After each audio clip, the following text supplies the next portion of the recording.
সবাইকে স্বাগতম জানাই আপনাদের ইউটিউব চ্যানেলে।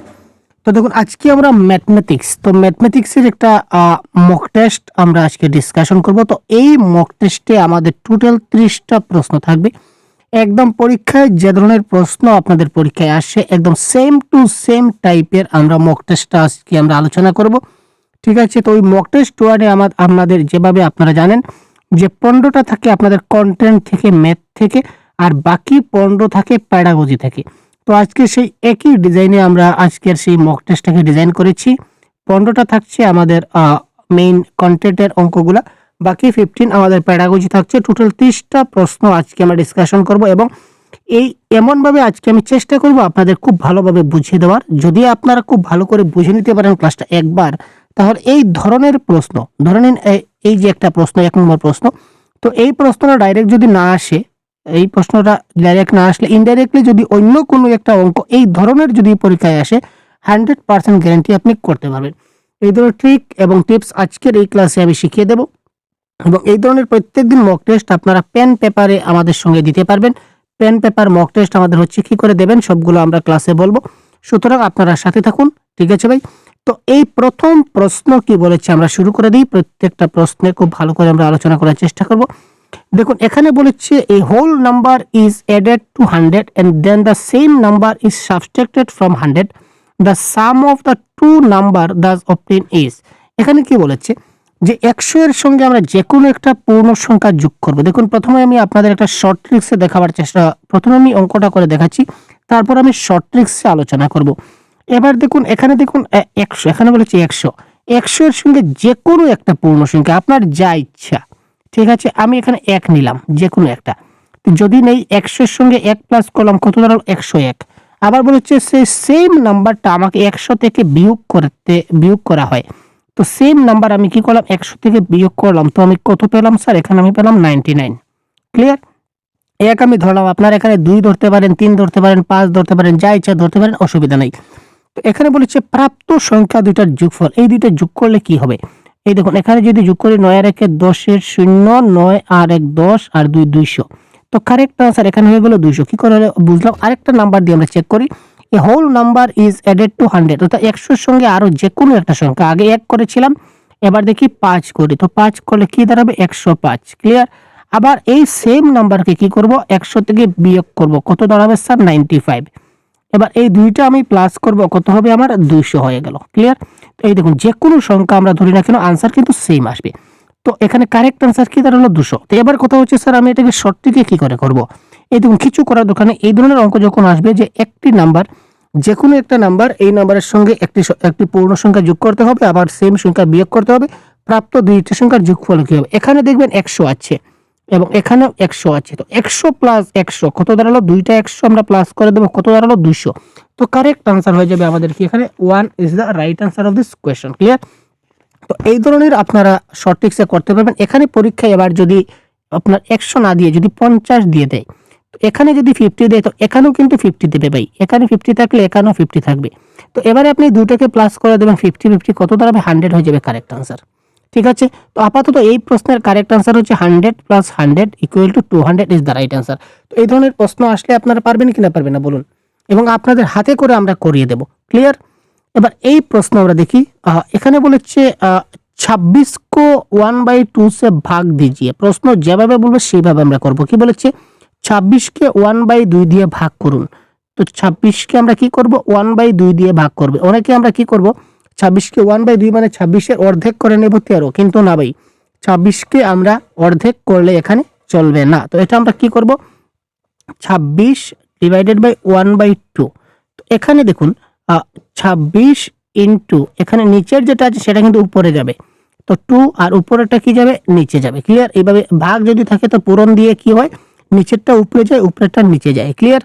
এবার আপনি করুন, দেখুন নিচে কিচ্ছু নাই, নিচে শুধু 1 রয়েছে, 1 এর কোনো ভ্যালু নাই, আমরা কাটলাম। নিচে 26 দুগুণা কত দাঁড়ালো? 52। তো এবার আমরা এখানে 52 লিখে দিলাম। Clear sir? ক্লিয়ার? 52 লিখে দিলাম। এবার কি বলেছে দেখি, ইসমে 30 জুড়িয়ে, ঠিক আছে, মানে 30 প্লাস করতে হবে। তো 30 প্লাস করলাম, কত দাঁড়ালো? 82। ক্লিয়ার? 82। এবার বলেছে পরিণাম মেসে 35 ঘটায়, অর্থাৎ এই 82 থেকে আমাকে কি করতে হবে? 35 মাইনাস করতে হবে। 35 যদি মাইনাস করি তাহলে কত দাঁড়াবে? 7 5 12 4 3 7 8 1 8 অর্থাৎ 47। তো এই প্রশ্নের কারেক্ট আনসার হয়ে যাবে option number 3, 47 is the right answer. তো এই ধরনের প্রশ্ন কিন্তু আপনাদের প্রিভিয়াস ইয়ার কোয়েশ্চন অনেকবার এসেছে, তাই আমি নিয়েছি। এবং এই প্রশ্নটা এত ইম্পর্টেন্ট যে প্রত্যেকটা পরীক্ষায় দেখতে পাই 9/4 में कितने 3/8 এর যখনই আপনারা দেখবেন যে কিতনে শব্দটা আছে, কিতনে যখনই আছে তখন মানে কিতনে বা হাউ মেনি যখন থাকবে তখন আমরা ভাগ করব। तो 9/4 में कितने 3/8 है, तो 9/4 ডিভাইডেড বাই 3/8। ঠিক আছে, এবার যে ভাগ করব, ভাগ করার একদম সিম্পল ফর্মুলাটা কি দেখুন, এই যে বাইরের যেগুলো আছে সেইগুলো পূরণ করে আমি উপরে লিখে দেব, মানে 9 পূরণ 8। এই যে বাহিরের যে দুইটা রয়েছে এই দুইটাকে উপরে লিখে দিলাম, আর ভিতরের দুইটাকে আমি কি করব, নিচে লিখে দেব। 4 × 3 হয়ে গেল ভাই। দেখুন বোঝা গেল। প্রথম রয়েছে 9/4 में कितने 3/8 है, তো কিতনে বা হাউ মেনি যখন থাকবে তখন আমরা কি করব, ভাগ করব। ক্লিয়ার? তো 9/4 ডিভাইডেড বাই 3/8।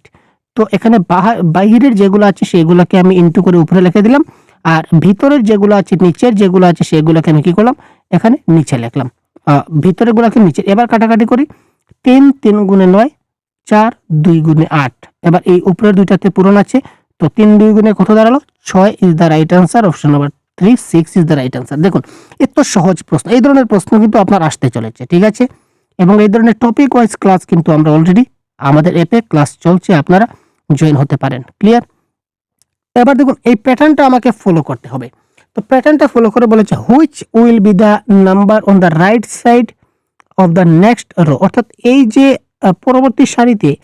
পরবর্তী সারিতে এখানে নিচে কি দাঁড়াবে, অর্থাৎ এখানে 1 আছে, এখানে 8 আছে, এখানে 27 আছে, এখানে 64 আছে, তো তার পরবর্তী এখানে কি দাঁড়াবে এটা বলেছে রাইট সাইড, মানে 1 8 27 64, তার নিচে কি দাঁড়াবে। এবার একটা জিনিস আপনারা অনুমান করুন, এখানে এই প্যাটার্নগুলো দেখে আপনার কোনো কিছু মাথায় পড়ছে?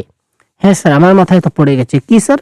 1 কিউব ইকুয়াল টু 1, অর্থাৎ 1 যদি 3 বার পূরণ করি 1 দাঁড়াবে। 2 কিউব মানে হচ্ছে 8, 2 কিউব 8 মানে দেখুন 2 যদি 3 বার পূরণ করি তাহলে কত দাঁড়াবে, 2 2 4, 4 2 8। ক্লিয়ার? তো 2 কিউব মানে 8। এবার এটা হচ্ছে 3 কিউব। কি করে 3 কিউব মানে 3 3টা পূরণ করব, কি হয় 3 3 গুণে 9, 3 নং 27। ক্লিয়ার? 27 হলো। একইভাবে এটা হচ্ছে 4 কিউব। তো 1 কিউব 2 কিউব 3 কিউব 4 কিউব। ওহো, পেয়ে গেছি। তারপরেরটা কি দাঁড়াবে, 5 কিউব। তার মানে 5 3টা পূরণ করতে হবে। তো 5 3টা যদি পূরণ করে কি দাঁড়াবে স্যার, 5 5 গুণে 25, আর 5 25 কত দাঁড়ালো, 125 is the right answer of this question. Question number 4 এর কারেক্ট আনসার কি দাঁড়ালো, 125। আশা করি বুঝতে পারেন এই ধরনের প্যাটার্ন থেকে কিন্তু একটা প্রশ্ন আসবে। তো কি কি ধরনের প্রশ্ন আসে আপনারা এখান থেকে দেখে যান। সময় থেকে আমাদের একটা প্রশ্ন দাঁড়াবে, সময় থেকে, টাইম থেকে একটা প্রশ্ন আসছে। প্রত্যেকটা টপিক এখানে আমরা চেষ্টা করছি কভার করার, এবং এই ধরনের বেশ কিছু মক টেস্ট আপনারা দিতে পারবেন পেন পেপার এর অনুযায়ী, ঠিক আছে। তো আপনারা আমাদের অ্যাপের কোর্সে যদি জয়েন হয়ে যান, আমাদের অ্যাপে ক্লাস চলছে সহজ গুরু অ্যাপে। তো অ্যাপে আমাদের কোর্স চলছে, ঠিক আছে ভাই।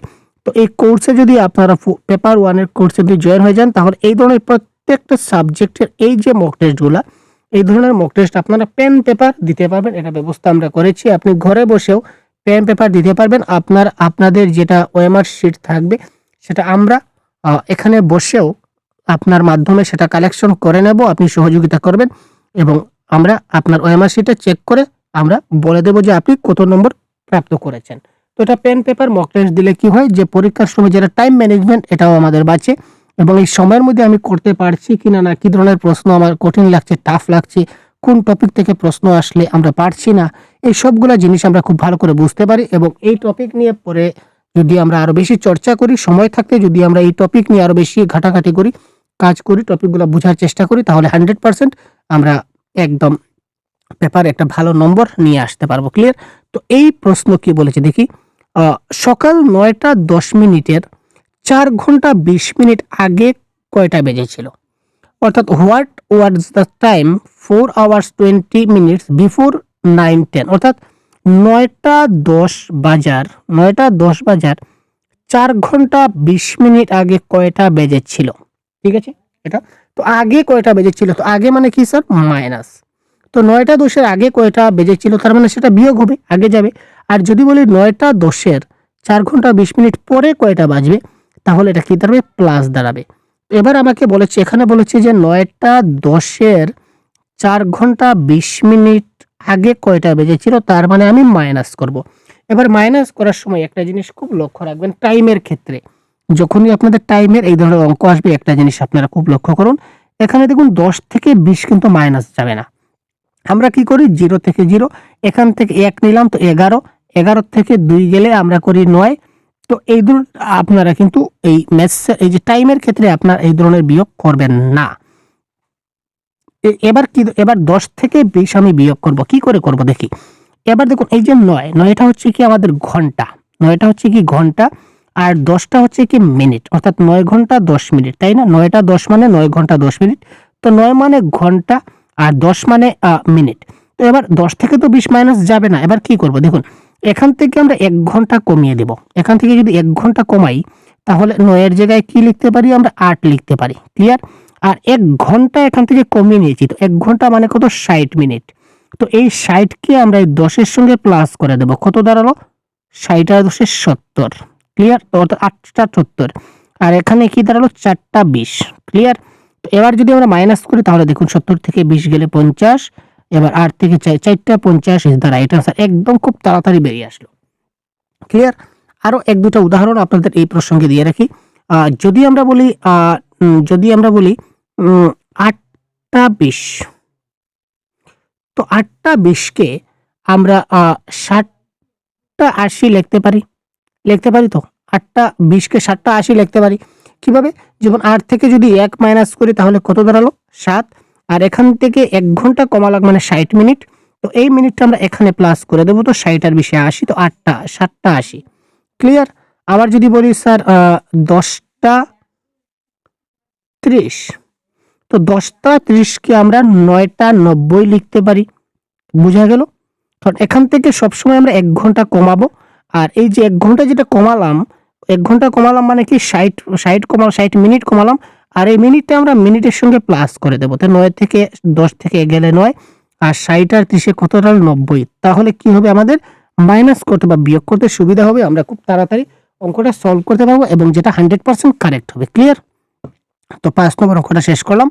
এবার দেখি আরেকটা প্রশ্ন আসছে, দেখি এবার নেক্সট টপিক, নিকটতম মান বা অ্যাপ্রক্সিমেট ভ্যালু। ঠিক আছে, অ্যাপ্রক্স ভ্যালু যাকে বলে, অর্থাৎ অ্যাপ্রক্স।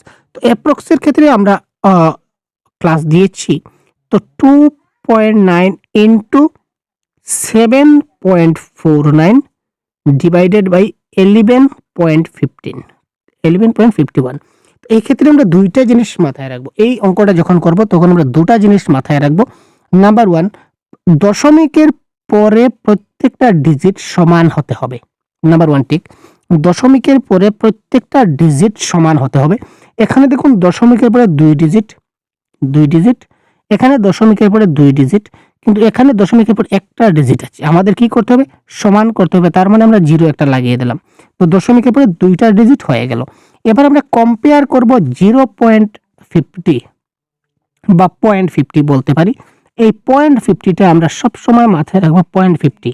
তো 0.50 সঙ্গে তুলনা করব, যেমন এখানে দেখুন, এখানে 0.50, 50 থেকে 90 বেশি, যেহেতু বেশি তাই এখানে আমরা বেশি করে দেব, মানে 2 মানে হচ্ছে 3। এটা দেখুন 49টা 50 থেকে কিন্তু কম, 49টা 50 থেকে কিন্তু কম, তো কম মানে যা আছে তাই থাকবে 3 ইন্টু 7। এবার 51টা 50 থেকে বেশি, হ্যাঁ অবশ্যই বেশি স্যার। যদি বেশি হয় তাহলে কি করব 1 প্লাস করব, তো 11 1 প্লাস করলাম কত দাঁড়ালো 12। তার মানে 3 ইন্টু 7 ডিভাইডেড বাই 12, তো 3 into 7 divided by 12 option number 2 তে রয়েছে, সুতরাং option number 2 is the right answer. ঠিক আছে, তো এই ধরনের অঙ্ক আপনারা কিন্তু পরীক্ষায় গেলে দেখতে পাবেন। ঠিক আছে, ক্লিয়ার?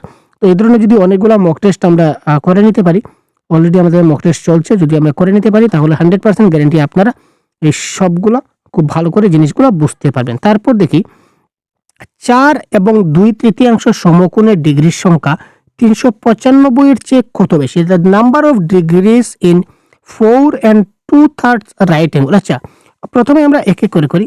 4 and 2/3, আচ্ছা 4 and 2/3 মানে কি স্যার? আমরা যে বাংলায় বলি 4 সমস্ত 3/2, এটাকে বলা হয় 4 and 2/3।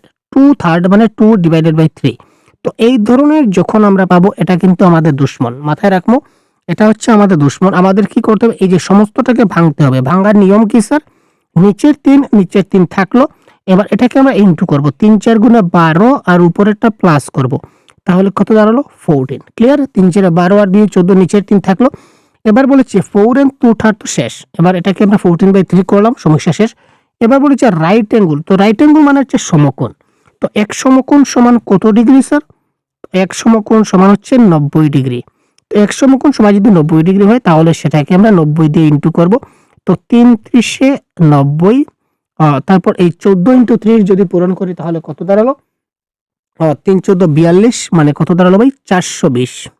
3 14 42 মানে 420, অর্থাৎ এই 4 and 2/3 এর রাইট অ্যাঙ্গেল যদি করি তাহলে 420 দাঁড়ালো। ঠিক আছে, এবার বলেছে এই প্রাপ্ত যেটা নাম্বার পেয়েছি এটা 395 থেকে কত বেশি, হাউ মাস মোর দেন 395। তো এবার এখানে 395 থেকে যদি আমরা 420কে যদি আমরা মাইনাস করি তাহলে কিন্তু বেরিয়ে যাবে। 420 থেকে আমরা 395 মাইনাস করবো, এখানে হচ্ছে 5। ক্লিয়ার, এখানে হচ্ছে 9 2 11, আর এখানে 3 থেকে 3 গেলে 0, আনসার হচ্ছে 25। তো এই ক্ষেত্রে কারেক্ট আনসার হচ্ছে 20। আশা করি বুঝতে পারলেন। যদি কোনো ম্যাথস আপনারা বুঝতে না পারেন, কোনো একটা নাম্বার পার্টিকুলার, যেমন 7 নম্বরটা বুঝতে পারলাম না বা 10 নম্বরটা বুঝতে পারলাম না, তাহলে কমেন্টের মাধ্যমে আপনারা জানাবেন বা আমাদের হোয়াটসঅ্যাপে যোগাযোগ করবেন, আমরা আপনাকে পার্সোনালি বুঝিয়ে দেওয়ার চেষ্টা করব। এবার দেখি এই ক্ষেত্রে যদি বলে, এই ধরনের যদি প্রশ্ন আসে, how many ways 48 small square of 1 centimeter into 1 centimeter can be arranged so that the resulting area is 48 centimeter square। যদি এই ধরনের যদি আসে, এখানে 48 আসুক বা 56 আসুক, 36 যাই আসুক, আমরা একটা জিনিস করব যে 48 কে আমরা কত ভাবে লিখতে পারি। এক নম্বর আমরা লিখতে পারি 48 1 গুণ 48। ঠিক আছে, আবার আমরা 2 নম্বরে লিখতে পারি কি 2 into 24, 48 হচ্ছে। আবার 48 যদি করি তাহলে 3 দিয়ে যদি করি তাহলে কি হবে ভাই, 3 0 48, আমরা ক্লিয়ার। আবার আমরা যদি করি তাহলে কত দাঁড়াবে স্যার, 4 12 48। আবার যদি করি 48 তাহলে কি হবে 6 8 48, 6 into 8 equal to 48। আচ্ছা, আর কোনোভাবে 48 লেখা যায় একটু ভাবুন তো। আমরা এখানে 1 2 3 4 5, এই 5টা ভাবে আমরা 48 বানালাম। আর কি কোনোভাবে 48 বানাতে পারি না, আর কিন্তু কোনোভাবে আপনারা 48 বানাতে পারবেন না দুইটা সংখ্যা পূরণ করে। ঠিক আছে, যেহেতু আর কোনোভাবে বানানো যাবে না, তার মানে কয়টা পেলাম, 1 2 3 4 5 ভাবে পেলাম। সুতরাং কারেক্ট আনসার এখানে হয়ে যাবে এই 5। ঠিক আছে, তো এই ধরনের এই অঙ্কগুলো করবেন। পরীক্ষার হলে আপনারা এখানে 48 না পেয়ে আপনারা হয়তো 36 পেতে পারেন। ঠিক আছে, ঠিক আছে ভাই, নতুবা 56 পেতে পারেন। ওই একই ফর্মুলায় আপনারা অঙ্কটা করে দেবেন। ক্লিয়ার। এবার দেখি এই প্রশ্নটা একদম বাই হাত কাকেল। কি বলেছে, what should be সাবস্ট্রাক্টেড from the sum of 8008 8088 and 8808, এই সবটা আমরা যোগ করব। প্রথম বলেছে সাম অফ, তার মানে এই সবটা আমরা যোগ করব। ক্লিয়ার, তো এই সবটা যোগ করলে কত হবে, 3 8 24, 24 এখানে আছে 8 8 0 8 আর 1 9, আবার 3 8 24, এই 24,904 আমরা পেলাম এই সবগুলো যোগ করে। এবার বলেছে এই সংখ্যা, এই সবগুলা যোগ থেকে, এই সবগুলা যোগফল থেকে কত বিয়োগ করলে 17,863 পাওয়া যাবে। তো ভেরি সিম্পল, এখানে 17,863টা আমরা কি করে নেব, এখানে এবার থেকে মাইনাস করে নেব, কারেক্ট আনসার বেরিয়ে যাবে। তো 4 থেকে 3 গেলে 1, 6 4 10, এখানে 8 8 থেকে 8 গেলে 0, এখানে 27 7 14, সুতরাং 7,041। ক্লিয়ার, কিচ্ছু না, এই 3টা প্লাস করলাম, যত পেলাম এখান থেকে এখানে বলেছে 17,863 পেতে হবে, তার মানে এটা মাইনাস করতে হবে, মাইনাস করলে 7,041। Option number 1 is the right answer of this question. Clear ভাই? তো দেখুন এই ধরনের এত সহজ কোয়েশ্চন আপনাদের পরীক্ষায় আসে, আপনাদের কি বলবো, একটু ভালো করে বোঝার চেষ্টা করুন। এখানে বলেছে কোয়েশ্চন নাম্বার 10 হচ্ছে স্টেটমেন্ট অনুযায়ী, এই ধরনের প্রশ্ন কিন্তু আপনাদের পরীক্ষায় আসে, স্টেটমেন্ট দিয়ে দেবে। All prime numbers are odd number, যে সকল মৌলিক সংখ্যা হচ্ছে বিজোড় সংখ্যা। আচ্ছা স্যার, মৌলিক সংখ্যাগুলো কি কি, 2 3 5 7, এই 11 13 17 এগুলো হচ্ছে মৌলিক সংখ্যা। মৌলিক সংখ্যা কি থাকে? মৌলিক সংখ্যা এমন একটা মৌলিক সংখ্যা যেমন 5, 5কে আমরা শুধুমাত্র 5 1 গুণে 5 করতে পারবো, আর কোনোভাবে কিন্তু 5 করা যাবে না।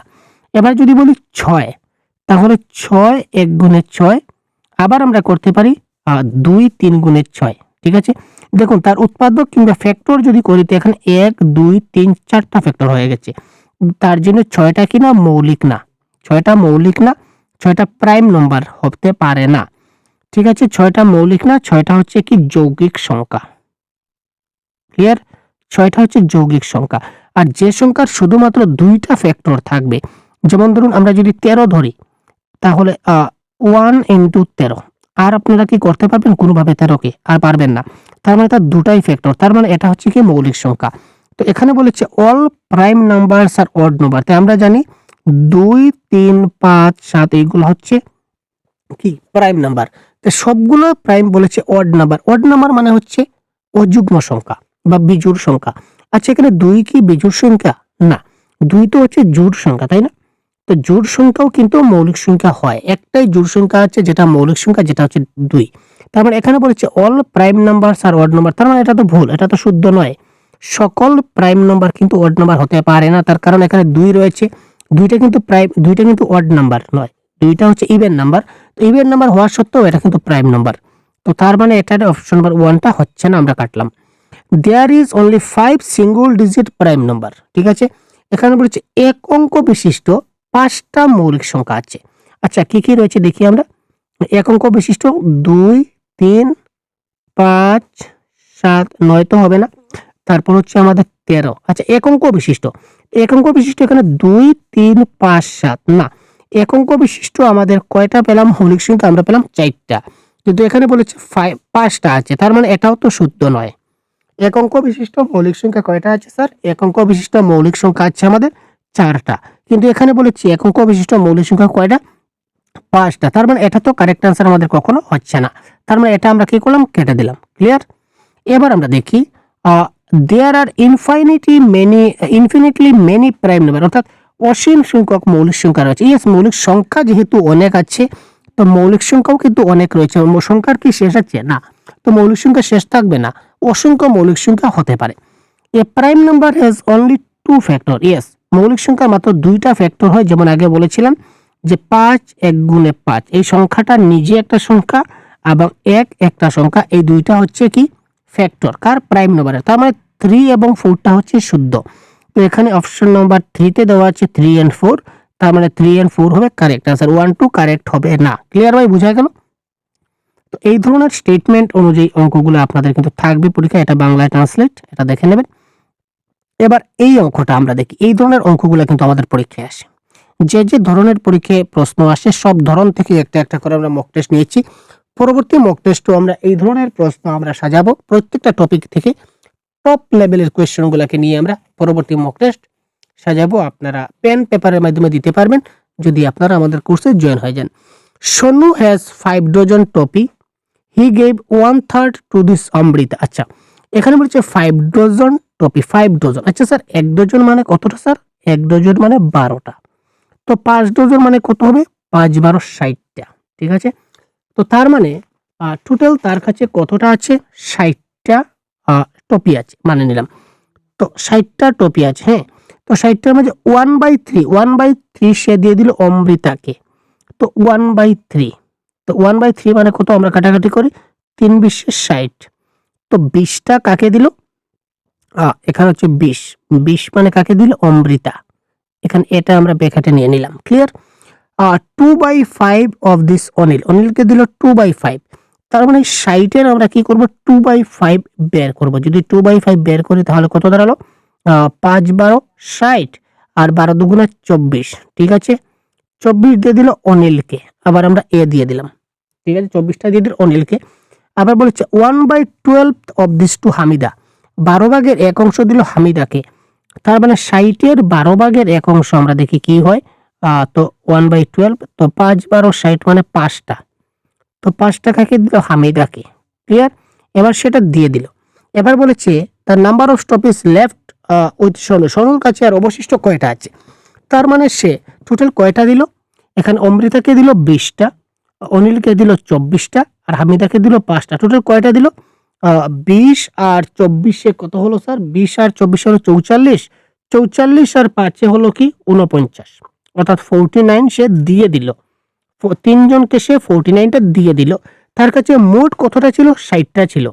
ঠিক আছে, 60টা ছিল, সে 49টা দিয়ে দিল, তার মানে 49 মাইনাস হবে। তো এবার অবশিষ্ট তার কাছে কয়টা আছে? অবশিষ্ট তার কাছে আছে 11টা। Clear sir? এবার তার কাছে 11টা কিন্তু তার কাছে রয়েছে। ক্লিয়ার? তো এই ধরনের যখন আমরা দেখে দেখে আস্তে আস্তে প্র্যাকটিস করব, তো প্র্যাকটিস যখন করব, আমরা যখন বুঝাচ্ছি তখন একটু সময় লাগছে।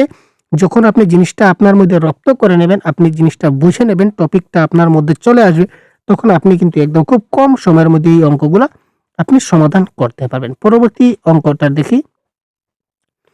এবার দেখুন, 51 লিটার এবং 750 millilitre of milk is filled in 23 বোতল, each of the same size. The quantity of milk in 16 such বোতল ইজ। তো একই আকারের 23টা বোতলে আমরা 51 লিটার এবং 750 মিলিলিটার দুধ আমরা ভরতে পারি। তো প্রথমে একটা জিনিস মনে রাখবেন, সবগুলোকে আমরা কি করব? স্মল ইউনিটে কনভার্ট করব। স্মল ইউনিট, এখানে দেখুন লিটার আছে, মিলিলিটার আছে, হবে না। লিটার মিলিলিটার থাকলে হবে না, সবাইকে আমাদের একটা স্মল ইউনিট, এখানে মিলিমিটার বড় না লিটার বড়, মিলিলিটার বড় না লিটার বড়, স্যার লিটার বড়, তো ছোটটাতে কনভার্ট করব, তার মানে এখানে আমরা মিলিলিটারে সবগুলোকে কনভার্ট করব। তো 51 লিটার, 51 লিটারকে যদি আমরা মিলিলিটারে কনভার্ট করি, তো 1 লিটার সমান কত হচ্ছে? 1 লিটার সমান হচ্ছে 1000 মিলিলিটার। ঠিক আছে, তো 1 লিটার সমান হচ্ছে 1 লিটার সমান হচ্ছে 1 লিটার সমান হচ্ছে 1000 মিলিলিটার। তো 51 লিটার সমান কত হবে? Very simple, 51000 millilitre. তো এটা 51 লিটার থেকে 51000 মিলিলিটার আমরা পেলাম, আর এখানে হচ্ছে 750, তার মানে আরও 750 যোগ করে দেব, তার মানে টোটাল আমাদের কত দাঁড়ালো? 51750 মিলিলিটার। ক্লিয়ার? তো 51750 মিলিলিটার আমাদের দাঁড়ালো, 51750 মিলিলিটার। এটাকে টোটাল 23টা বোতলে পূর্ণভাবে ভরা যায়। তার মানে এটাকে আমরা কি করলাম? 23 দিয়ে ভাগ করে দেই। 23 দিয়ে যদি ভাগ করে দিই, তাহলে ভাগ করলে আপনারা এটা ভাগ করে নেবেন। আমি একটু শর্টকাট ভাগ করে দিচ্ছি। এখানে 23 দুগুণা 26, আবার হচ্ছে 2, তারপর 5 23, তারপর লাস্টে 0 বেঁচে গেল, 2250। ঠিক আছে, তো এটি যদি ভাগ করি তাহলে আবার 2250 দাঁড়াবে। ঠিক আছে, অর্থাৎ 2250টা হচ্ছে একটা বোতলে ধরে, তার মানে এখন 16টা বোতলে কত ধরবে? তো 2250-এর সঙ্গে আমি কি করব? 16 ইন্টু করে দিলে হয়ে যাবে, কারণ একটা বোতলে যদি এতক্ষণ ধরে, তো 16টায় কত হবে? পূরণ হবে। ভেরি সিম্পল, কারণ একটা কলমের দাম যদি 5 টাকা হয়, তো 5টা কলমের দাম কত? 5 5 গুণে 25, মানে পূরণ করব। তো একটা বোতলে যদি 22050 মিলিলিটার ধরে, তাহলে 16টায় কত ধরবে? তাহলে 16 দিয়ে পূরণ করব। তো যদি পূরণ করি তাহলে কত হবে? 36,000 মিলিলিটার। তো 36,000 মিলিলিটার কিন্তু আমাদের অপশনে নাই। তো 36,000 মিলিলিটার মানে কত? 1000 মিলিলিটার 1 লিটার, তো 36,000 মিলিলিটারে 36 লিটার। ক্লিয়ার? তো এখানে কারেক্ট আনসার আমাদের কি হয়ে গেল? 36 litre is the right answer. এই মিলি, সেন্টি, ডেসিমিটার, এই যে মেজারমেন্ট, এই প্রশ্নগুলো থেকে কিন্তু আপনার প্রশ্ন আসবে। এবার এই প্রশ্নটা দেখি, খুব ইম্পর্টেন্ট প্রশ্ন। A distance of 1/2 centimetre on a map represent 200 kilometre on the ground। যে আমরা আমাদের যে স্কেল আছে, স্কেলের হাফ সেন্টিমিটার সমান, ঠিক আছে ভাই, হাফ সেন্টিমিটার সমান আমরা ধরে নিই 200 কিলোমিটার। তো আমরা 200 কিলোমিটার সমান 200 কিলোমিটার সমান আমরা ধরে নিই 1/2 সেন্টিমিটার। ক্লিয়ার? 1/2 সেন্টিমিটার। এবার 1 কিলোমিটার সমান কতখান দাঁড়াবে? 1 কিলোমিটার সমান 1/2 ডিভাইডেড বাই 200, আমরা তো ভাগ করব, তাই না? তো এখানে ভাগ করার নিয়ম কি? নিচে নাই মানে কত হচ্ছে? 1 আছে, তো নিচে যদি 1 থাকে তাহলে 1/2 ইন্টু নিচেরটা আমাদের, নিচেরটা উপরে যাবে, তার মানে একটা কোথায় যাবে? উপরে, আর 200টা কই থাকবে? নিচে থাকবে। ক্লিয়ার? আরও সিম্পল যদি আমরা করি, তাহলে 1/2 ডিভাইডেড বাই 200/1, তার মানে ভিতরের গুলো আমরা এক জায়গায় করব। প্রথমে আমরা বাইরের গুলো উপরে লিখে নিই, আচ্ছা, বাইরের গুলো আমরা উপরে লিখলাম 1 × 1, আর ভিতরের গুলোকে আমরা নিচে লিখবো, আগে বলেছিলাম। তো 2 × 200, তার মানে 1/400 আমাদের নিচে থাকলো। ঠিক আছে, এটা হচ্ছে আমাদের আবার যদি আমি আপনাদের পুরো ডিটেলস এবার দেখি, দেখুন 200 কিলোমিটার সমান হাফ সেন্টিমিটার। ঠিক আছে, আর 1 কিলোমিটার সমান কত দাঁড়ালো? 1/2 ডিভাইডেড বাই 1/200, 200/1, ইয়েস, 200/1, তো কত দাঁড়ালো? 1/400। ক্লিয়ার? তো 200 কিলোমিটার সমান হাফ সেন্টিমিটার, তো 1 কিলোমিটার সমান 1/400 সেন্টিমিটার। এবার প্রশ্নে বলেছে 1800 কিলোমিটার, তো তার মানে 1/400 এর সঙ্গে আমরা 1800 যদি ইন্টু করি তাহলে আমরা আনসারটা বেরিয়ে যাবে। 2 শূন্য কাটলাম, 4 দিয়ে যদি 18কে ভাগ করি তাহলে কত দাঁড়াবে? 4 দুগুণা 16, একটা পয়েন্ট লাগবে, অর্থাৎ 4 × 4 = 16, ইয়েস, 4 × 4 = 16, 4, তো 4.5 মানে 4.5, 4.5 সেন্টিমিটার। ক্লিয়ার? 4.5 সেন্টিমিটার হবে এই ক্ষেত্রে correct answer. Question number 13। Question number 14 কি বলেছে দেখি। 14 বলেছে সিমেট্রি। তো সিমেট্রি মানে কি দেখি আমরা, একটা যেমন এক্স একটা সংখ্যা, তো সিমেট্রি হচ্ছে একটা লাইন, যে লাইন সমান দুটা ভাগে ভাগ হবে। এখানে আমি এক্স এবং ওয়াই দুটা সংখ্যা নিলাম, তো এক্স কে আমি ঠিক বরাবর যদি ভাগ করি তাহলে এখানে দেখুন এটা দিয়ে ভাগ করলাম, তাহলে উপরে এই ধরনের অংশ আর নিচেও এই ধরনের অংশ দাঁড়ালো, মানে অংশটা দেখতে একই ধরনের কিনা না। আমি এক্স লিখলাম, তো মধ্য থেকে বরাবর ভাগ করলাম, তো উপরে এই ধরনের বাঁচলো, তো উপর এই ধরনের আর নিচেও আমার এই ধরনের, তার মানে একই ধরনের ডিজাইন, তার মানে এই লাইনটা সিমেট্রি লাইন, মানে বিভক্ত করেছে। আবার যদি আমি এক্স কে যদি আমি এইভাবে কাটি, এইভাবে সোজাসুজি কাটি, তাহলে একটা লাইন কি দাঁড়াবে? এই ধরনের দাঁড়াবে, আর একটা লাইন এই ধরনের, মানে দুটাও কিন্তু দেখতে প্রায় সমান, দেখতে একদম সমান। তার মানে এখানে দুটা সিমেট্রি লাইন আছে।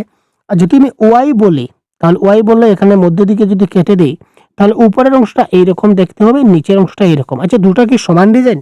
না, তার মানে এটা কোনো সিমেট্রি লাইন নাই। তো এখানে বলেছে নিচের কোন অপশনে সিমেট্রি লাইন নাই। যদি আমরা এ যদি ধরি, তাহলে মধ্য দিকে যদি কাটি, এখানে দেখুন প্রায় সমান আসছে, এটা ওদিকে এটা ওদিকে, দেখতে সমান আসছে, তার মানে এর সিমেট্রি লাইন আছে। এম এরও কিন্তু সিমেট্রি আছে, এক্স এর তো আছে, কিন্তু এল এর কোনো সিমেট্রি লাইন নাই। যদি এইদিকে কাটি, মধ্য দিকে যদি কাটি, তাহলে উপরে এই ধরনের অংশ আর নিচে ওই ধরনের, তো দুটো অংশ কি দেখতে সমান লাগছে? না ভাই, দুটা দেখতে সমান নয়, তার মানে এল এর কোনো সিমেট্রি লাইন নাই। ক্লিয়ার? এবার দেখি, identify the shape with the following properties. নিচের বৈশিষ্ট্য অনুযায়ী আমাদের শনাক্ত করতে হবে। ইট হ্যাজ 4 সাইড, এটার 4টা বাহু আছে। আচ্ছা, 4টা বাহু আছে, আমরা 4টা বাহু আছে আমরা লিখে নিলাম, 4টা বাহু আছে। ঠিক আছে। ইট হ্যাজ ক্লোজ ফিগার, মানে বন্ধ আকৃতির। ঠিক আছে, বন্ধ আকৃতি আমরা করলাম, পুরো বন্ধ থাকছে, 4টা বাহু আছে এবং এটা একটা বন্ধ আকৃতি আছে। It has opposite side parallel and equal, বিপরীত বাহুগুলি সমান্তরাল এবং সমান। তো বিপরীত বাহুগুলো এটা সমান্তরাল হলো এবং সমান হলো। তার সমস্ত কোণ 90 ডিগ্রি, প্রত্যেকটার কোণ 90 ডিগ্রি মানলাম। এবার এটা কি ধরনের সাইজ হলো? Rectangle only, square only, rectangular square, না রম্বাস অনলি? এখানে দেখুন, যদি আমরা আমরা যদি অঙ্কন করি, এটা একটা আয়তক্ষেত্র। ক্লিয়ার? এটা একটা আয়তক্ষেত্র। এই আয়তক্ষেত্র কিন্তু কি আছে ভাই? 4টা বাহু আছে। ঠিক আছে, এটা একটা বদ্ধ ফিগার, আমরা বদ্ধ করলাম। প্রত্যেকটার ইকুয়াল সাইড, এই সাইড সমান, এই সাইড সমান মানলাম। প্রত্যেকটা 90 ডিগ্রি, তার মানে এটা একটা আয়তক্ষেত্র। ক্লিয়ার? এটা একটা আয়তক্ষেত্র, এই বৈশিষ্ট্য অনুযায়ী মানছে। আবার এটা আমরা অঙ্কন করলাম, এটা হচ্ছে একটা বর্গক্ষেত্র বা স্কয়ার। এটারও কিন্তু কি আছে দেখি, 4টা বাহু আছে, 4টা সাইড আছে, ক্লোজ ফিগার মানে বন্ধ আকৃতির আছে, তারও কিন্তু বিপরীত বাহুগুলো কিন্তু সমান্তরাল। ক্লিয়ার? তার কি আছে? প্রত্যেকটা বাহু কি আছে? প্রত্যেকটা কোণ 90 ডিগ্রি, এটারও কিন্তু 90 ডিগ্রি আছে, এটাও ঠিক আছে। তার মানে এটা এই ধরনের প্রপার্টিসে আমরা একটা আয়তক্ষেত্র পেতে পারি এবং একটা বর্গক্ষেত্র পেতে পারি। তো আয়তক্ষেত্র বা বর্গক্ষেত্র, অর্থাৎ আয়তক্ষেত্র বা বর্গক্ষেত্র, option number C is the right answer. Clear? এই ছিল আমাদের আজকের 15টা ম্যাথ। ক্লিয়ার ভাই?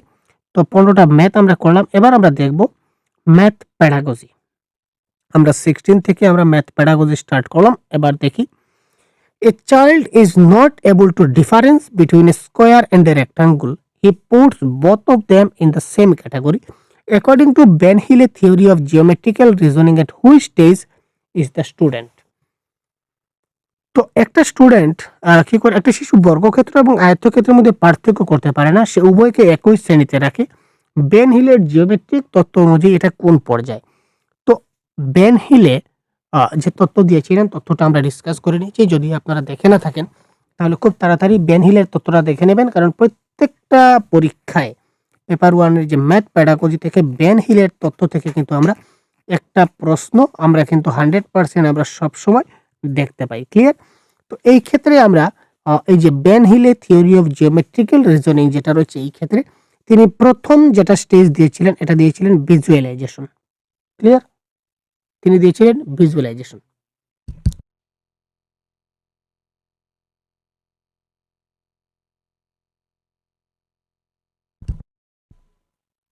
ভিজুয়ালাইজেশন তিনি প্রথম স্টেজ দিয়েছিলেন, যেটা ভিজুয়াलाइजेशन। অর্থাৎ এই স্টেজে শিশুরা কি করে, दिखावट के आधार पर पहचान करना, শিশুরা যা দেখে তাই বুঝে। যেমন এটা যদি সে দেখে তাহলে এটা যেভাবে দেখবে এটাকে বলবে সে এটা হচ্ছে একটা সিঙ্গাড়া, এটাকে যদি বলে সে বলবে এটাকে বলবে সে রুটি। অর্থাৎ সে যা দেখে তাই বলবে। তো এখানে কিন্তু এটা এই যে স্কোয়ার এবং রেক্টাঙ্গুলের মধ্যে সে পার্থক্য বুঝতে পারছে না, মানে সে কোনটা বর্গক্ষেত্র কোনটা স্কোয়ার সে কিন্তু পার্থক্যটা বুঝতে পারছে না, মানে সে দেখে কিছু বুঝতে পারছে না। তো দেখেই সে যা দেখে সেটাই কিন্তু সে বলতে চাচ্ছে। এক্ষেত্রে কারেক্ট আনসার হবে ভিজুয়ালাইজেশন বা দৃশ্যায়ন। Which one of the following sequence would be appropriate for starting the teaching in addition in the natural number? শিশুকে যখন আমরা এডিশন শেখাই তখন আমরা সিকোয়েন্সটা কি করব? এখানে দেখুন, ম্যাথস শেখানোর জন্য আমরা একটা সহজ পদ্ধতি আমরা ফলো করতে পারি, যেটা একটা সূত্রের মাধ্যমে আমরা পড়তে পারি বা একটা ট্রিকের মাধ্যমে পড়তে পারি, যার নাম হচ্ছে ইএলপিএস অ্যাপ্রোচ। এটা একটা অ্যাপ্রোচ আছে, অ্যাপ্রোচের নাম হচ্ছে কি ইএলপিএস অ্যাপ্রোচ। ঠিক আছে, ইএলপিএস। তো ই ফর এক্সপিরিয়েন্স, তো এক্সপিরিয়েন্সটা সবের প্রথমে আসবে। তো গিভিং এক্সপিরিয়েন্সটা কি থাকবে, সবের প্রথমে 1 নম্বরে থাকবে। তারপর পিকচার, ইএল 2 নম্বরে আমরা পিকচারের মাধ্যমে শেখাবো। তার মানে এখানে 4টা পিকচার এখানে আছে, এটা 2 নম্বরে থাকবে। আর সিম্বলটা কি থাকবে, সবার লাস্টে থাকবে, মানে এটা 4 নম্বরে থাকবে। ক্লিয়ার? তো এখানে প্রথমে আমরা দেখি 1 নম্বরটা সবার উপরে থাকবে। তো প্রথমে 1 দিয়ে শুরু হবে, তার মানে এই 2টা অপশন হবে না। সিম্বল সবার লাস্টে থাকবে, তার মানে যে 2 নম্বরটা সবার লাস্টে থাকছে, 2 নম্বরটা সবার লাস্টে। তো 2 নম্বর লাস্টে কিন্তু এখানে আছে, তার মানে option number B is the right answer of this question. আপনারা বুঝতে পারলেন? প্রথমেই কি থাকবে, এক্সপিরিয়েন্স। তো প্রথমেই এক্সপিরিয়েন্সটা 1 নম্বরে আছে। তারপর আমরা কি যাব, ইএল, ইএলপিএস। ঠিক আছে, ইএলপিএস। তারপর কি, যেমন প্রথমে এক্সপেরিয়েন্স, তারপর ল্যাঙ্গুয়েজ, তারপর পিকচার, তারপর সিম্বল। তো পিকচার এখানে আছে, এটা 3 নম্বরে আছে, এটা 3 এ যাবে। তারপরে 4 নম্বরটা 3 এ থাকছে। ক্লিয়ার? সিম্বল সবার লাস্টে আছে, সিম্বল সবার লাস্টে যাবে। তো 1 3 4 2 হবে কারেক্ট আনসার। তো ELPS, E for experience, P for L for language, P for picture, S for symbol. শিশুদের প্রথমে এক্সপেরিয়েন্স দিয়ে শেখাই অভিজ্ঞতার মাধ্যমে, তারপর তাকে আমরা বিভিন্ন ল্যাঙ্গুয়েজের মাধ্যমে শেখাই মৌখিকভাবে, তারপর আমরা ছবি ব্যবহার করি, আর সবার শেষে আমরা সিম্বল বা প্রতীক চিহ্ন ব্যবহার করি। এবার এনসিএফ থেকে কি প্রশ্ন আসছে আমরা দেখি। According to the National Curriculum Framework 2005, which of the following represent the vision of excellent mathematical education? এক্ষেত্রে দেখি কারেক্ট আনসার কি হবে। Question number 18, high quality mathematical education is one is which no students fail. আমরা উচ্চমানের গণিতিক শিক্ষা প্রদান করব যেখানে শিশুরা ব্যর্থ হয় না, এই ধরনের কোনো কথা নাই। Mathematics education should provide student with various career option, না, আমরা তাকে কেরিয়ার অপশন দিতে পারি না। হাই কোয়ালিটি আমরা দিতে পারি না। তারপর কম্পিটিটিভ এক্সাম, এইগুলো হচ্ছে নেগেটিভ ওয়ার্ড, এটা কারেক্ট আনসার হবে না। কারেক্ট আনসার হচ্ছে all students can learn mathematics and all student need to learn mathematics. NCA বলেছে যে সকল শিক্ষার্থীকে ম্যাথমেটিক্স যাতে শিখতে পারে সেই জন্য প্রচেষ্টা করতে হবে, এবং সব শিশুদের ম্যাথমেটিক্স শেখাটা প্রয়োজন। তো option number C is the right answer of this question. Question number 19, 18 চলে গেল, এবার 19।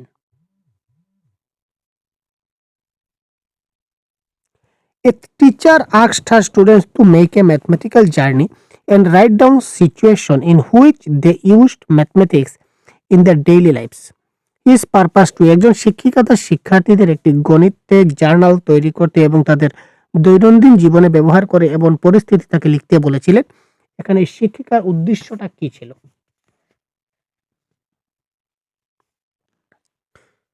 আমরা সবসময় কি করি? Prepare the class upcoming inspection, না আসন্ন ইন্সপেকশনের জন্য ক্লাসটাকে রেডি করছি, মোটেই না। ক্যালকুলেশন স্কিল, না ক্যালকুলেশন মানে ক্যালকুলেটর ইউজ, এটা আমরা করতে পারি না। টেস্ট স্টুডেন্ট, ডেইলি লাইফ, আমরা ছাত্রদের পরীক্ষা করি না। পরীক্ষা শব্দটা হচ্ছে কি আমাদের নেগেটিভ টার্ম, আমরা কখনো পরীক্ষা করতে পারি না ভাই। এটা হচ্ছে নেগেটিভ টার্ম। আমরা অ্যাসেসমেন্ট করতে পারি, মূল্যায়ন করতে পারি, কিন্তু পরীক্ষা করতে পারি না। তো এটা কারেক্ট আনসার হচ্ছে help students relate classroom mathematics used in the outside world, অর্থাৎ বাইরের জগতের সঙ্গে তার গণিতের সঙ্গে যেটা তুলনা, যেমন আমি তাকে এডিশন শিখালাম, সাবট্রাকশন শিখালাম, এগুলো সে দোকানে গিয়ে জিনিস কেনার সময় সে সেটা মানে বাস্তবে প্রয়োগ করতে পারছে কিনা না, এই জিনিসটা আমি এখানে দেখতে চাচ্ছি। Question number 20, mathematics is not just arithmetic. Which of the following statement is most appropriate in the given context? গণিতটা কেবল পাটিগণিত নয়, এই কথাটা নিচের কোন কথার সঙ্গে একদম সম্পূর্ণভাবে মিলছে? আমরা দেখি question number 20, only patterns of geometrical shape should be taught at the primary test. আচ্ছা আপনারা বলুন তো, গণিত পর্যায়ে কি প্রাথমিক পর্যায়ে শুধুমাত্র জিওমেট্রিক্যাল শেপ শেখানো হয়, আর কিছু শেখানো হয় না? না, আমরা তো 1 2 3 4 নাম্বার সেন্সও শিখাই, প্লেস ভ্যালু, ফেজ ভ্যালু শিখাই, এই সবগুলো তো শেখানো হয়। তার মানে কেবল এটা জিওমেট্রি শেখানো, এটা cancel. Arithmetic is not inherent in algebra. পাটিগণিত বীজগণিতের অন্তর্নিহিত নয়। কেন নয়? পাটিগণিত নিশ্চয় বীজগণিতের একটা অন্তর্গত। Geometry should be proposed as a separate section in the mathematics text book. তো জিওমেট্রিকে গণিতে একটা আলাদা চ্যাপ্টার হিসাবে টেক্সট বুকে ব্যবহার করেছে, মোটেই না।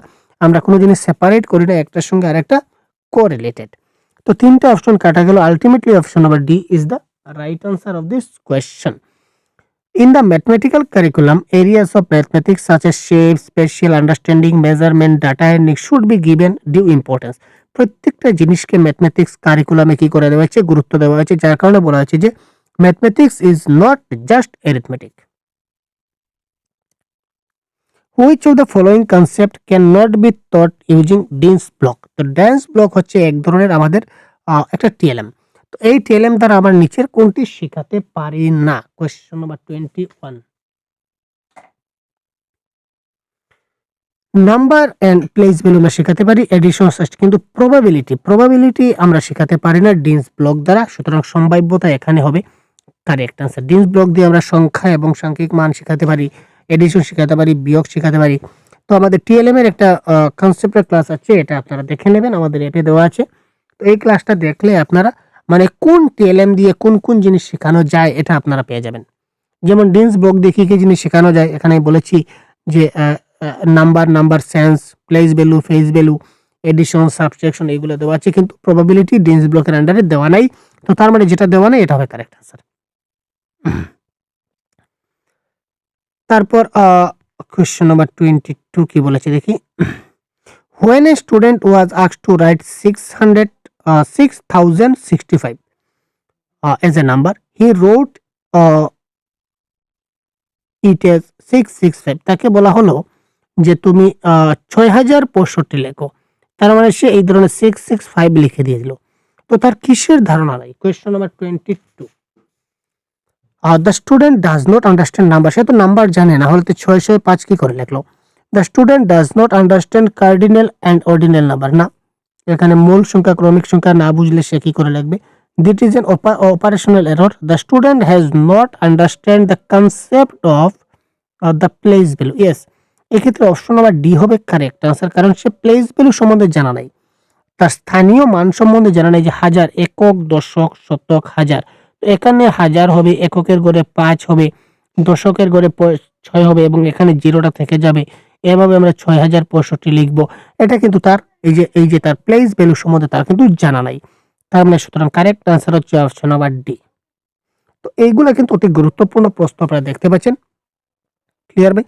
তো some students have confusion about the terms quotient and remainder. ভাজ্যক এবং ভাগফল বা ভাগফল এবং অবশিষ্ট। Yes, quotient and remainder. Yes, ভাগফল এবং অবশিষ্ট শব্দগুলির সম্বন্ধে বিভ্রান্তি রয়েছে।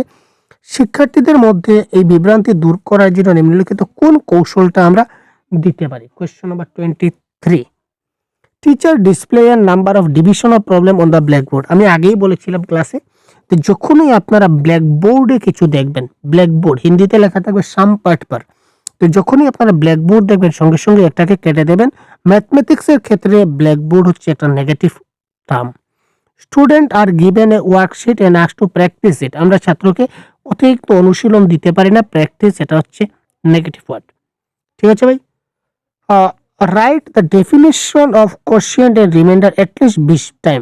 20 বার তুমি ভাগফল এবং ভাগশেষের সংজ্ঞা লেখো। আরে ভাই 20 বার না 50 বার লেখলে সেই জিনিসটা যদি না বুঝে তাহলে সেই 100 বার লিখে কি লাভ হবে? তো অপশন নাম্বার 3টা কাটা গেল। তো ultimately option number C right answer. Concrete object most positive word. আমরা কি করতে পারি ভাই? ছাত্রদের কনক্রিট অবজেক্ট দিয়ে আমরা বুঝাতে পারি। and ask students to make different types of group and observe the number of group object outside the group. Yes, তো নির্দিষ্ট বস্তু ব্যবহার করে তাকে আমরা বিভিন্নভাবে পর্যবেক্ষণ করাতে পারি। বস্তুর সংখ্যা, দলের সংখ্যা, দলের বাইরের সংখ্যা তাকে আমরা শেখাতে পারি। Which of the following is not a feature of summative assessment. দেখুন অ্যাসেসমেন্ট থেকেও কিন্তু প্রশ্ন আমাদের ম্যাথ প্যাডাগজিতে আসে। বারবার বলি যে ম্যাথ প্যাডাগজিতে কিন্তু আপনারা অ্যাসেসমেন্ট টপিক থেকে আপনারা সিডিপিতেও পাবেন, বাংলাতেও পাবেন, ইংলিশেও পাবেন, ম্যাথসেও পাবেন, সোশ্যাল সায়েন্সও পাবেন, ইবিএসও পাবেন। এই টপিক থেকে প্রত্যেকটা সেকশনে, প্রত্যেকটা সাবজেক্টে আপনাদের প্রশ্ন আসছে। তো সামেটিভ অ্যাসেসমেন্ট সম্বন্ধে বলেছে নিচের কোনটা সত্য নয়? ইট is a term and examination. Very good. এটা হচ্ছে একদম একটা এন্ড অফ দ্য কোর্সে যে আমরা পরীক্ষাটা নেই বা টেস্ট নেই, এটা হয়, এটা আমরা মানলাম সত্য। It is used for grading, promotion and placement. Yes, আমরা এক ক্লাস থেকে আরেক ক্লাসে প্রমোশন দেওয়ার জন্য আমরা কি করি? এই সামেটিভ অ্যাসেসমেন্টটা ইউজ করি। It is a production optimization and not process optimization. এটি উৎপাদিত, এটাও ঠিক আছে, কিন্তু it focuses on diagnostic the strength and weakness of. না, এটা শক্তি এবং দুর্বলতা নির্ণয়ের উপর দৃষ্টি নিবদ্ধ করে না। তো এই যে এটা তার কোথায় দুর্বলতাগুলো দেখতে গেলে এবং কোথায় তার একটু মজবুত রয়েছে এটা দেখতে গেলে আমাদেরকে ফরমেটিভ অ্যাসেসমেন্ট করতে হবে, সামেটিভ অ্যাসেসমেন্ট করলে হবে না। তো সামেটিভ অ্যাসেসমেন্টকে বলা হয় অ্যাসেসমেন্ট অফ লার্নিং, আর ফরমেটিভ অ্যাসেসমেন্টকে বলা হয় অ্যাসেসমেন্ট ফর লার্নিং। এটা মাথায় রাখবেন। Which of the following is not most desirable feature of mathematics teaching? নিম্নলিখিতগুলির মধ্যে কোনটি গণিত শিক্ষার সবচেয়ে আকাঙ্ক্ষিত বৈশিষ্ট্য? গণিত শিক্ষার ক্লাসের সবচেয়ে আকাঙ্ক্ষিত বৈশিষ্ট্য কোনটি? Question number 25। Display the algorithm in the class, instruct student to memorise. এটাই দেখুন, মেমোরাইজ বা মুখস্থ করা, এটা কিন্তু মোস্ট নেগেটিভ ওয়ার্ড, আমরা বারবার বলে থাকি। Formulate meaningful and challenging question, then pose the student. Instruct students.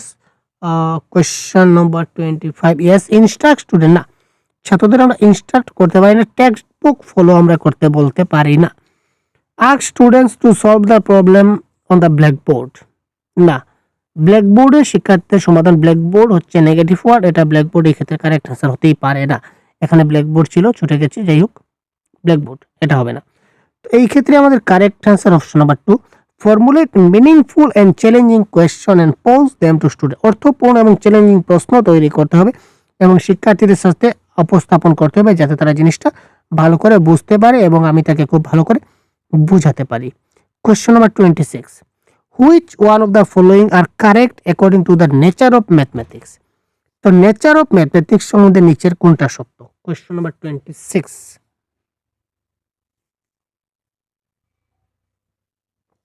Mathematics has its own language. দেখুন প্রত্যেকটা বিষয়ের কিন্তু একটা ভাষা আছে, ক্লিয়ার না? গণিতেরও কিন্তু একটা ভাষা আছে, এটা বলতে পারি। Only mathematical problem has only one solution. প্রত্যেকটা ম্যাথমেটিক্স সমাধানের একটা সমাধান থাকে না, এটা আমরা বলতে পারি না।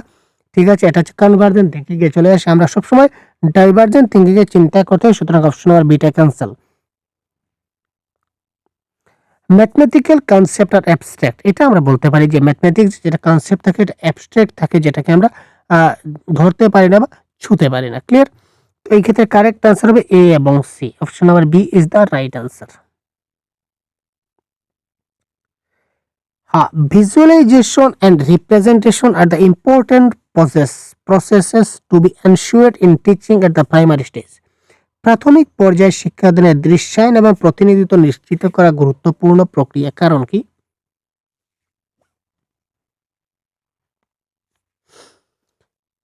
These have implication for teaching algebra and geometry for higher mathematics. These are only, যেখানে only থাকবে সেটা আমরা কেটে দেব।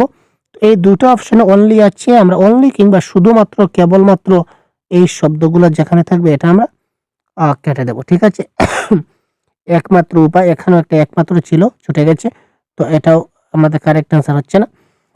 দে make the teacher job easier, শিক্ষকের কাজ সহজ করে না, শিক্ষকের কাজ সহজ এবং কঠিন করার কোনো কথা আসে না। তো তিনটা option eliminate, option number 1 is the right answer. At the primary stage বা primary level, the mathematics textbook must necessarily provide the following opportunities. প্রাথমিক স্তরে গণিত পাঠ্যপুস্তকে অবশ্যই নিম্নলিখিত সুবিধাগুলি প্রদান করতে হবে। কি করতে হবে? কোয়েশ্চন নাম্বার 28 আমরা দেখি। Integration of several complex concept in one question. তো কোয়েশ্চন নাম্বার 28 আমরা এবার দেখব। কি বলেছিলাম? গণিত পাঠ্যপুস্তকে অবশ্যই কি করে সুযোগ করতে হবে। Integration of several complex concept, complex মানে কি? জটিল সমস্যা না ভাই। আমরা ছাত্রদের যদি জটিল সমস্যা দিয়ে দিই পাঠ্যপুস্তক প্রাথমিক স্তরে, তাহলে তারা প্রথমেই ভয় পেয়ে যাবে, কাজ হবে না। Providing a large number of question for practice, অনুশীলনের জন্য অনেক প্রশ্ন না, এটা দেওয়া যাবে না। প্র্যাকটিসিং ফর্মাল অ্যালগরিদম বেশি অনুষ্ঠিত করা যাবে না। কথাটা হচ্ছে কনটেক্সচুয়াল, এটা হচ্ছে মোস্ট পজিটিভ ওয়ার্ড। তাকে কি করতে হবে? গণিতে প্রাসঙ্গিক সমস্যা দিতে প্রদান করতে হবে। প্রসঙ্গক্রমে যেটা সমস্যা আছে এই সমস্যাটা তাকে আমরা প্রদান করতে পারি। Providing contextual problem in mathematics, অর্থাৎ এই সমস্যাটা তাকে কি করতে হবে? এই প্রসঙ্গক্রমের সমস্যাটা তাকে সমাধান করতে হবে। এই ধরনের সিস্টেম যেহেতু পাঠ্যপুস্তকে থাকে, এটার প্রতি আমাদের চিন্তা ভাবনা থাকতে হবে। কোয়েশ্চন নাম্বার 29 আমরা প্রায় শেষের পথে চলে আসছি, দেখে নিন 29। এখানে এই প্রশ্নটা, a child solve addition and subtraction problem in the following manner. ছাত্রটা এইভাবে করলো যে 6 minus 3 equal to 4, 6 plus 4 equal to 10, 2 plus 7 equal to 9, 9 minus 7 equal to 3. In the above situation, the child applying which of the following concept incorrectly? এখানে কোন কনসেপ্টটা তার ভুল হয়েছে? শিশুটি নিম্নলিখিত ধারণাগুলির মধ্যে কোনটি ভুলভাবে প্রয়োগ করেছে? একটা জিনিস দেখি, এখানে দেখুন এই যে মাইনাস করেছে, মাইনাসটা কিন্তু তার ভুল হয়েছে, কিন্তু প্লাস যেটা করেছে সেটা তার কি হয়েছে? কারেক্ট হয়েছে। মাইনাস যেটা করেছে সেটা তার ভুল হয়েছে। এবার এদিকে সে যাচ্ছে, প্লাস করা মানে কি? এদিকে অগ্রসর হওয়া, বেড়ে যাওয়া, এটা কিন্তু তার কারেক্ট হচ্ছে। মাইনাস করা মানে কি? ব্যাক করা। মাইনাস করা মানে কি? ব্যাক করা, ক্লিয়ার না? মাইনাস করা মানে ব্যাক করা, মানে পিছনে আসা। তো সে কি করতে পারছে না? পিছনে আসতে পারছে না বা ব্যাক করতে পারছে না।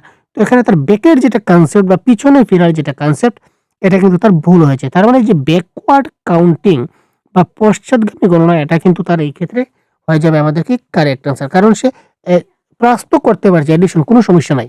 এই যে 6 প্লাস 4 করছে 10, 2 প্লাস 9 করছে 10, সেটা ঠিক আছে, কিন্তু সে আগে যেতে পারছে, কিন্তু সে ব্যাক গিয়ার লাগাতে পারছে না, গাড়ির ব্যাক গিয়ার সে পারছে না। তার মানে এখানে যার জন্য এই বিয়োগটা ভুল হচ্ছে, আবার এই বিয়োগটাও তার ভুল হচ্ছে, ক্লিয়ার? তো কারেক্ট আনসার পশ্চাৎগামী গণনা বা ব্যাকওয়ার্ড। আজকের আমাদের সর্বশেষ প্রশ্ন। এবং আরেকটা কথা বলে রাখি, যে এই ধরনের যে মক টেস্ট আমাদের হচ্ছে, তো এই মক টেস্ট আপনারা পেন পেপারেও দিতে পারেন, ঠিক আছে? পেন পেপারে মক টেস্টের আমাদের ব্যবস্থা আছে প্রত্যেকটা সাবজেক্টের। তার জন্য আপনাদের সহজগুরু অ্যাপ ডাউনলোড করতে হবে প্লে স্টোর থেকে, এবং আমাদের পেপার 1-এর যে কোর্স আছে, পেপার 1-এর কোর্সে আপনারা জয়েন হয়ে যাবেন।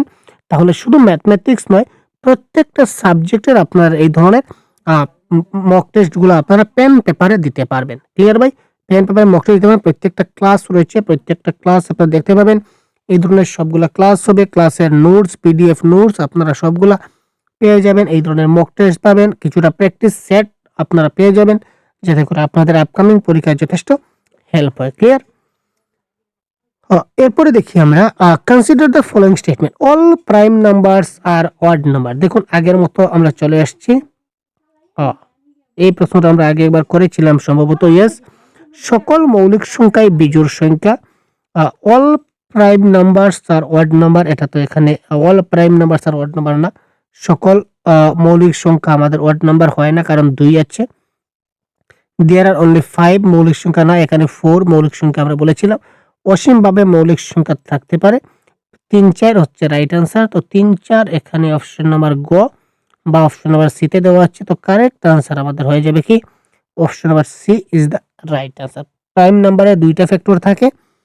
অনেকগুলো এই প্রশ্নটা রিপিট হয়ে গেছে, আগে একবার ছিল, লক্ষ্য করিনি, যাই হোক। তো এই ধরনের প্রশ্ন আপনাদের পেয়ে যাবেন আমাদের অ্যাপে, ঠিক আছে ভাই? সঙ্গে কিন্তু তার এই আনসার কিগুলোও কিন্তু রয়েছে, আপনারা এখান থেকে আপনারা পড়তে পারবেন। ক্লিয়ার? বা পেন পেপার মক টেস্ট এর ব্যবস্থা আমরা নতুন চালু করেছি। এই সুযোগ সুবিধা আপনি আজকেই উপলব্ধ করতে হলে আপনি এখনই কিন্তু আমাদের কোর্সে এনরোল হয়ে যান, এবং প্রত্যেকটা ক্লাস এই ধরনের দেওয়া আছে টপিক ওয়াইজ, আপনারা অবশ্যই দেখতে থাকুন। আর বিশেষ বিস্তারিত কিছু জানতে গেলে কমেন্টের মাধ্যমে আমাদের জানাবেন। ধন্যবাদ, ভালো থাকবেন। পরবর্তী ক্লাস খুব শীঘ্রই নিয়ে আসছি। জয় হিন্দ।